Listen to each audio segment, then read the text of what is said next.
Today, let's do a comparison between the local method and the global method in curve fitting. So the local method that we're going to talk about is kernel smoothing method.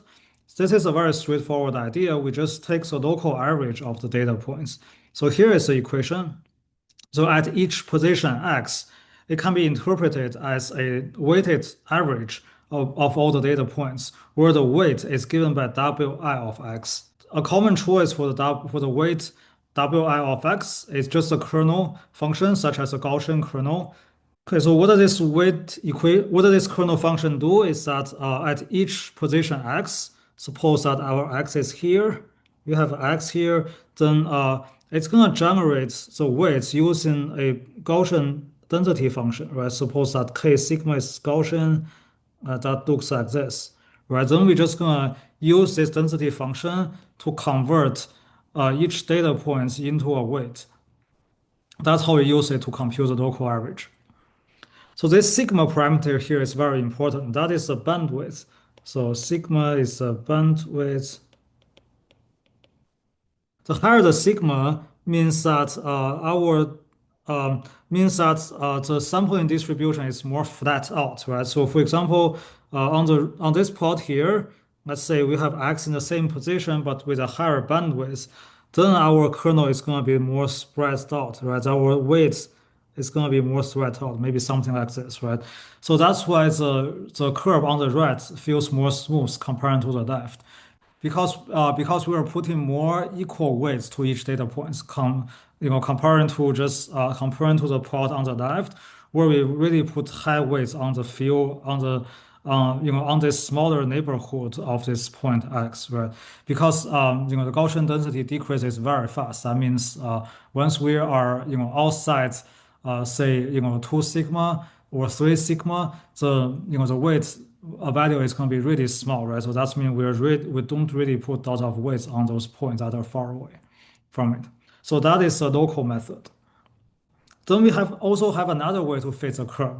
That is the smoothing spline. So the smoothing spline is a global method. So here is the objective of the smoothing spline, where we add a curvature penalty term in addition to the residual sum of square term.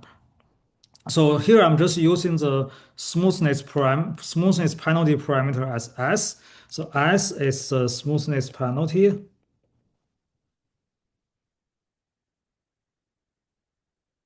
Now let's take a look at the plot in here.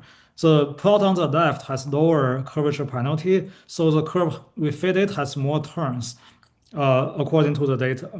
But on the right, for the plot on the right, the curvature penalty is higher. That means we have a simpler curve fitted to the data. So this is governed by the smoothness penalty. So it seems that both the local method and the global method can reach different different smoothness of the curve depending on either the bandwidth parameter for the local method or the smoothness penalty parameters for the global method. Now let's do more comparison between these two methods using a few more angles. So a very nice way to highlight the difference between the local and global method is to look at the outliers.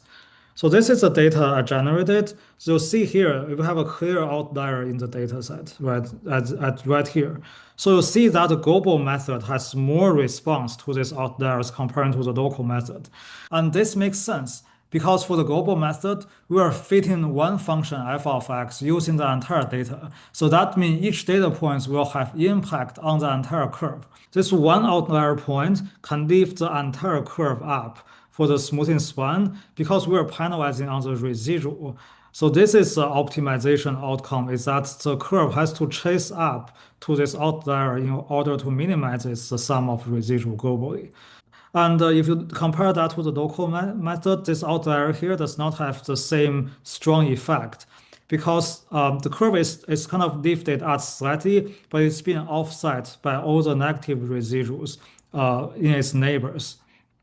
So this is one of the key difference between the kernel smoothing and the smoothing spline. The local and global method in how it responds to the outliers, that the local method only responds to the data in that small neighborhood, whereas the global method needs to respond to every data points because we're using one global function to optimize. And the next thing that we can highlight the difference between the two is to look at the density of the data. So the local method, it is more, you can imagine that because we are taking the local averaging, so the more data we have, the denser the data we have, the better the result will be. That makes sense, right? Because you'll see here that the effect is pretty clear that in the places where we have denser data, then the curve has better fit. But for sparser regions, like in here, especially in this particular part, because there are no data, so the local method just gonna take the local averaging of things, and then that's just quickly gonna lift in the curve up. If you compare that to the global method, to the smoothing span, if you look at this particular region here, how the curve turns seems more natural for the smoothing span, right? So that is because the curvature penalty is global. That is how the smoothing span is interpreting the regions without any data. But one nuance here is that this interpolation may not be accurate because we don't got to observe any data in it. It's just gonna find the curve that has the smallest curvature to interpolate for this part, right? But that does not mean it matches the reality for the data we don't got to observe.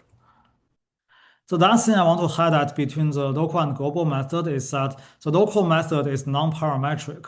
In practice, it is commonly used in visualization. My research field is in computational biology. I do lots of genomics analysis. So I commonly just use local method for visualization purpose. So when I have some noisy data, but I want to highlight the underlying trend of that data.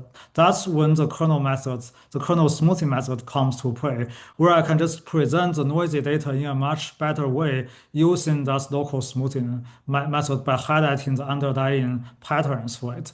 And for the global method, such as the smoothing span, that can be interpreted as a statistical model for nonlinear data.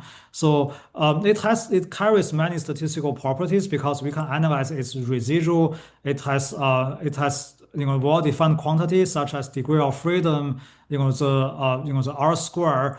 Those properties can be analyzed, and we can also perform inference using that model, such as doing hypothesis testing. So all of these things are not possible with kernel smoothing, where it's mostly just used as a visualization method. But with the span regression, it is actually a very solid foundation to build more complicated statistical models to handle real-world problems.